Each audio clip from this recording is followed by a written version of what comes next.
שלום, כאן נמצאים השדרן עומרי גנני ויעקב חזן. אנחנו עכשיו...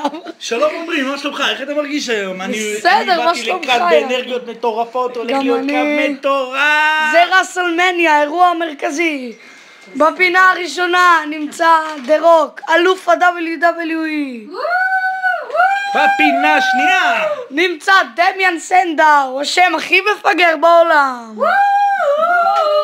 אני רוצה לשמוע את כל הצעקות של כולם. הולך להיות לנו קרב מטורף. מטורף! כמה בנות יפות ושתי כלבים מכוערים. שני כלבים, מתקנים אותי כאן. מה אתה אומר עומרי? האם הולך להיות לנו קרב פה מפוצץ? עצום של 5 דקות. זה קרב על התואר הנחשף. אנחנו רוצים לראות את כולם. איזה יופי. איפה הצעקות? אז כן, אנחנו באים להתחיל את הקרב. עושה 2 צעדים. די, לא עכשיו.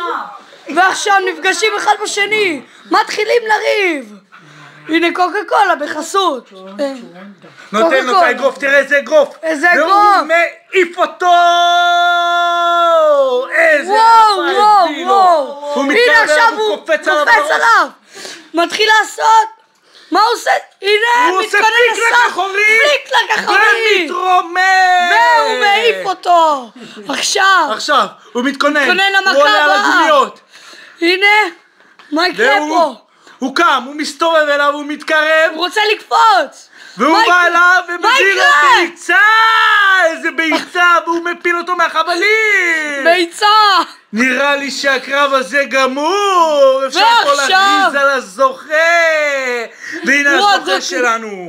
הוא עדיין אלוף! דה רוק! אנחנו יוצאים לקצת פרסומות.